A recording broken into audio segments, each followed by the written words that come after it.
రైతు సోదరులకు ప్రజలకు తెలియనివనగా రైతు యూరియా అనేది ఈ కొరత చూస్తుంటే చాలా విచిత్రంగా సంఘటన. చెప్పులు లైన్ పెట్టడం, 4 గంటలకు 1 గంటకు రైతులు లైన్ నిలబడడం చూస్తుంటే ఈ కంప్యూటర్ రంగంలో మనం ముందుకెళ్తున్నామా వెనుకకెళ్తున్నామా అన్నటువంటి ఒక విచిత్రమైన సంఘటన. దీనిపై వెంటనే ప్రభుత్వం స్పందించాలి. మరి గత ప్రభుత్వంలో కానీ ఇలాంటి సంఘటన ఎప్పుడు జరగలేదు. ఈ 10 సంవత్సరాల లోపల మళ్ళీ ఇప్పుడు ఈ ప్రభుత్వం వచ్చి నుంచి ముందు జాగ్రత్తగా వ్యవసాయ పనులు ప్రారంభంతోనే ప్రభుత్వం చర్యలు తీసుకొని ఈ యూరియా కొరత లేకుండా చూడాలి. ఒకవేళ ఇక్కడ ఉన్నటువంటి కాంగ్రెస్ వాళ్ళు ఏమంటారు, కేంద్ర ప్రభుత్వం అంటారు, కేంద్ర ప్రభుత్వం ఏమంటారు, రాష్ట్ర ప్రభుత్వం అంటారు. ఏ ప్రభుత్వం అయినా కానీ రైతుకు ఇటువంటి రాజకీయాలకు లాగద్దు. రైతుకు ఈ సమస్య పరిష్కారానికి వెంటనే ప్రభుత్వాలు చర్య తీసుకోవాలి.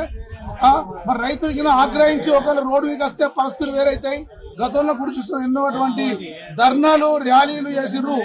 రైతు అని తిరుగుబాటు చేసినప్పుడు ప్రభుత్వాలు కూడా ఊరిపోతాయి. కాబట్టి రైతు యూరియా అనేది ఎట్టి పరిస్థితుల్లో కొరత లేకుండా ఈ కేంద్ర ప్రభుత్వం రాష్ట్ర ప్రభుత్వం చూసేటువంటి వాళ్ళ బాధ్యత. కాబట్టి తక్షణమే చర్య తీసుకోవాలని చెప్పి నేను ఈ ప్రభుత్వాన్ని డిమాండ్ చేస్తూ రైతుల పక్షాన నేను విజ్ఞప్తి చేస్తున్నా.